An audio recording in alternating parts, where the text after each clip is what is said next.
5ই আগস্টের বিজয়ের পরে বাংলাদেশে রাজনৈতিক সংগঠনগুলো বিশেষ করে বিজয়ে অংশগ্রহণকারী সাধারণ শিক্ষার্থীদের নেতৃত্বে যে সংগঠন গড়ে উঠেছে বৈষম্য বিরোধী আন্দোলন এবং বাংলাদেশের সিনিয়র যে রাজনৈতিক সংগঠন রয়েছে বাংলাদেশ জাতীয়তাবাদী দল বিএনপি, বাংলাদেশ জামাতে ইসলাম, ইসলামী আন্দোলন বাংলাদেশ, এর বাহিরেও ছোট বড় বিভিন্ন রাজনৈতিক দলের মধ্যে বিভিন্ন ধরনের আলোচনা চলছে, সমালোচনা চলছে, একে অপরের প্রতি তির্যক মন্তব্য ছুড়ে দেওয়া হচ্ছে।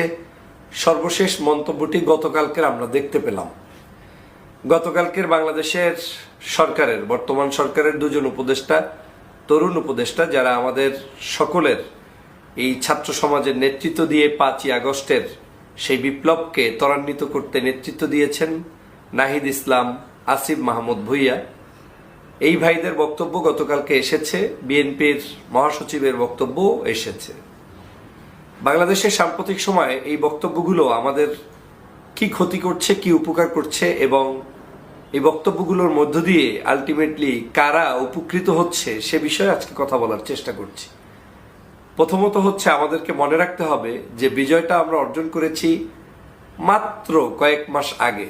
দীর্ঘ প্রায় 16 বছর বাংলাদেশে এই সকল মানুষই নির্যাতিত ছিলেন।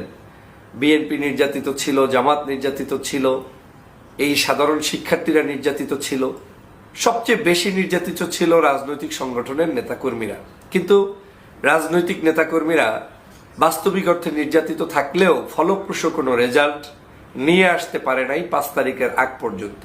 5 তারিখেই ছাত্র জনতার বিপ্লবের মাধ্যমে শেখ হাসিনা বাংলাদেশ থেকে পালিয়েছে। মনে রাখতে হবে, শেখ হাসিনা পালিয়েছে। শেখ হাসিনা বাংলাদেশে জেলের মধ্যে নাই, কিংবা দেশের মধ্যে নাই, কিংবা দেশে থাকতে পারেন নাই।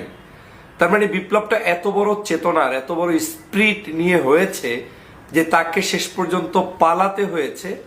এবং এই পালানোর পিছনে দুই একটা কারণও রয়েছে। কারণ হচ্ছে শেখ হাসিনা যদি খুন না করতেন, বিশেষ করে 24-এর যে জুলাই বিপ্লব যেটাকে বলি, এই বিপ্লবে যদি 2000 মানুষকে খুন, 50,000 মানুষকে বিভিন্নভাবে হাত পা পঙ্গু না করতেন, তাদের অঙ্গ প্রত্যঙ্গ নষ্ট না করতেন, তাহলে হয়তো তিনি না পালিয়ে পারতেন। কিন্তু তিনি নিজে জানেন যে এগুলোর বিচার যদি বাংলাদেশে কিঞ্চিত পরিমাণও হয় তাহলে তার বাংলাদেশে থাকার কোনো সুযোগ নেই, কারণ তাকে মৃত্যুদণ্ড হতেই হবে। যে কারণে তিনি যে কারো পরামর্শ হোক তিনি নিজ দায়িত্বে সেখান থেকে পালিয়েছেন।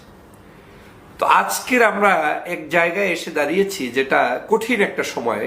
এটা আসলে বর্ণনা করা খুব টাফ। কারণ হচ্ছে বাংলাদেশে রাজনৈতিক সংগঠনগুলো চিন্তা করছে